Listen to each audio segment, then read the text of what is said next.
Assalamualaikum warahmatullahi wabarakatuh. Di sini saya Afi Sharina Fuadila dan teman saya Mahmudah Warajul Uqdah akan mempresentasikan paper berjudul Hardware Implementation of the Neural Network Predictive Controller for Coupled Tank System. Ringkasan papernya, pengontrol prediktif berbasis neural network dirancang untuk mengontrol level cairan dari sistem coupled tank. Proses yang dikendalikan adalah sistem nonlinear. Metode prediksi nonlinear dapat menjadi lebih cocok dalam strategi kontrol prediktif. Pengontrol prediksi neural network yang dibahas dalam makalah ini menggunakan model neural network nonlinear dari plan untuk memprediksi kinerja plan di masa depan. Hasil simulasi dibandingkan dengan kontrol PID. Hasil penelitian menunjukkan keefektifan penggunaan neural predictive controller untuk sistem coupled tank. Simulink Toolbox di MATLAB telah digunakan untuk mensimulasikan sistem yang dikendalikan dengan pengontrol yang diusulkan. Isi papernya sendiri ada 5. Yang pertama, introduction. Yang kedua, dynamic model of two-tank system. Yang ketiga, neural network of predictive control. Yang keempat, hardware implementation of the neural predictive control. Yang kelima, simulation result and conclusion. Yang pertama, introduction. Jadi di pendahuluan ini sendiri, pengontrol predictive neural network dirancang untuk mengontrol level cairan dari sistem coupled tank. Dalam makalah, kontrol prediksi jaringan dipetakan ke dalam perangkat keras menggunakan papan FPGA array gerbang yang dapat diprogram di lapangan untuk merancang sistem kontrol untuk level tank yang digabungkan. Kode bahasa deskripsi perangkat keras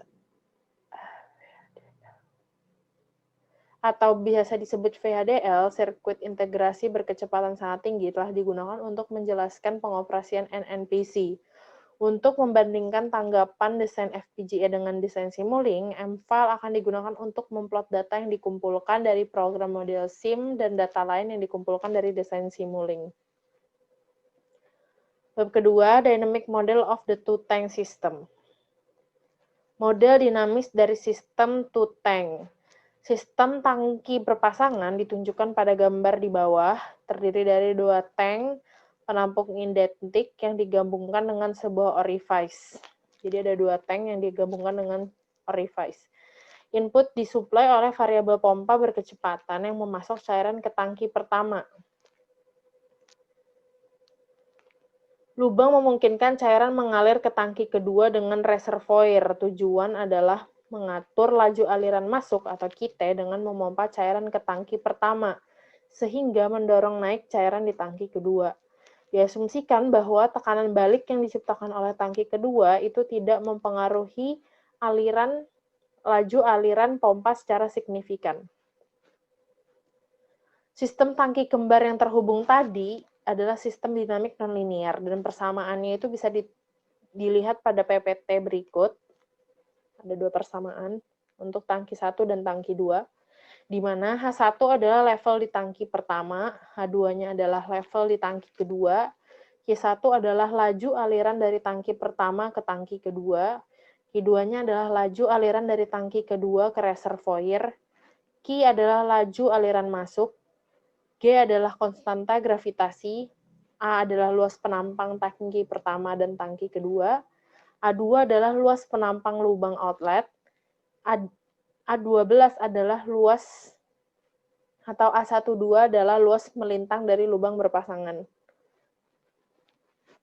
Bab ketiga, Neural Network Predictive Control. Kontrol prediktif neural network. Untuk merancang kontrol prediktif dari neural network, 2 langkah yang harus kita lakukan. Yang pertama adalah menentukan model instalasi neural network untuk sistem nonlinear yang diberikan, atau identifikasi sistem. Yang kedua adalah model pembangkit jaringan saraf yang digunakan oleh pengontrol untuk memprediksi kinerja masa depan. Berikut adalah bagian-bagian yang menjelaskan langkah-langkah untuk mendesain NNPC.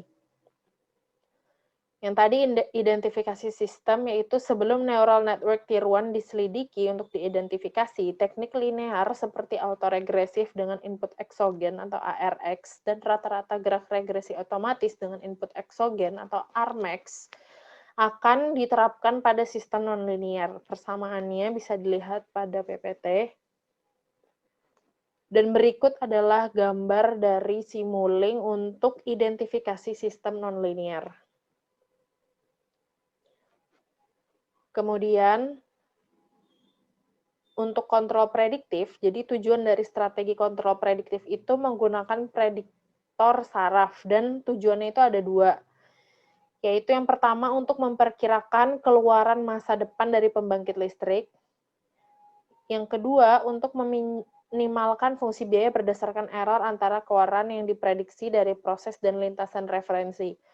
Fungsi biaya ini mungkin berbeda dari kasus ke kasus, diminimalkan untuk mendapatkan input kontrol yang optimal yang diterapkan pada plan nonlinear. Di sebagian besar algoritma kontrol prediktif, bentuk kuadrat digunakan untuk fungsi biaya itu bisa dilihat pada PPT, jadi ada persamaannya untuk fungsi biaya. Kemudian ada gambar dari struktur untuk kontrol prediktif neural network. Bisa dilihat pada PPT. Kemudian untuk bab 4, hardware implementation of the neural predictive control. Atau implementasi hardware dari kontrol prediktif neural. Atau implementasi hardware dari kontrol prediktif neural. Neural network tiruan dapat diimplementasikan dengan menggunakan analogi atau sistem digital. Implementasi digital lebih populer karena memiliki keunggulan akurasi yang lebih tinggi, pengulangan yang lebih baik, sensitivitas kebisingan yang lebih rendah, kemampuan pengujian yang lebih baik, fleksibilitas yang lebih tinggi, kompatibilitas dengan jenis praprosesor lainnya.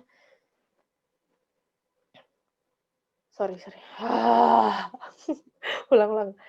Bab keempat yaitu hardware implementation of the neural predictive control. Implementasi hardware dari kontrol prediktif neural.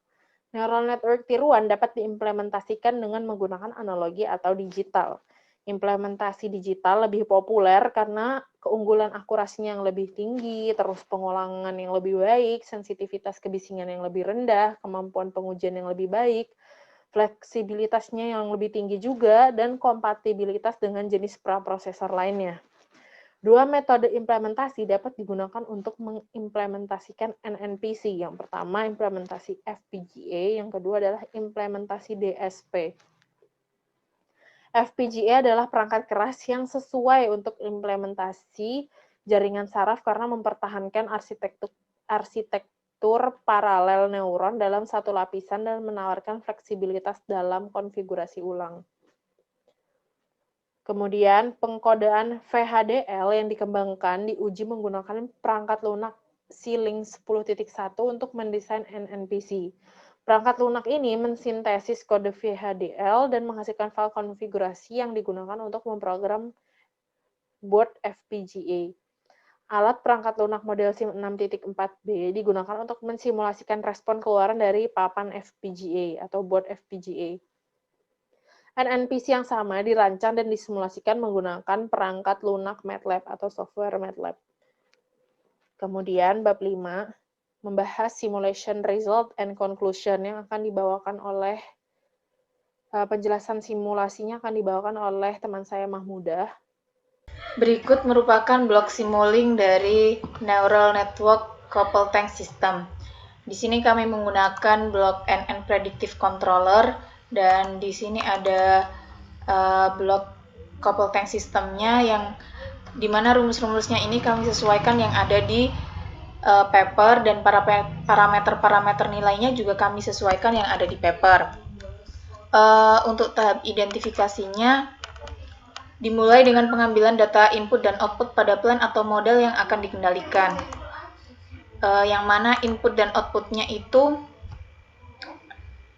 berupa sinyal random. Kemudian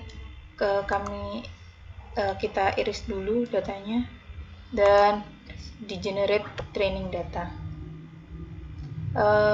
Ini membutuhkan waktu yang lama, jadi akan di skip aja ya. Berikut merupakan hasil dari plan input dan plan outputnya, generate plan input sama plan outputnya, kemudian kita klik accept data. Setelah kita accept datanya, kemudian kita train networknya sebesar 116 dengan menggunakan training LM.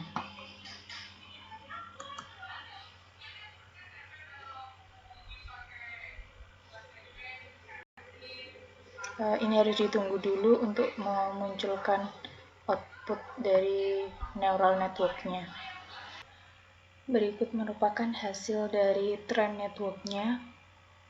Setelah dilakukan training data plan in dan plan-nya dan sudah mengeluarkan data input plan-nya dan plan output-nya, kemudian dilakukan training network-nya dan menghasilkan seperti gambar ini. Ini merupakan training data for NN predictive control dan ini merupakan validation data for NN predictive control.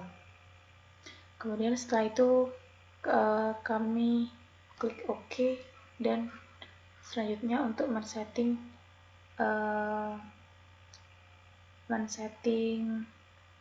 neural network-nya. Setelah itu kita klik OK pada NN predictive control-nya. Setelah di-run, maka akan keluar grafik seperti ini, di mana yang biru merupakan output dari neural network dan yang merah merupakan referensinya. Jadi kesimpulannya adalah hasil simulasi menunjukkan bahwa ketika pengontrol yang diusulkan diterapkan, semua spesifikasi respon transient seperti maksimum overshoot, settling time, delay time, rise time, peak time, telah diminimalkan. Artinya, NNPC dapat digunakan secara efektif untuk mengimplementasikan sistem kontrol untuk sistem tangki yang digabungkan secara praktis. Terima kasih atas perhatiannya. Berikut, wassalamualaikum warahmatullahi wabarakatuh.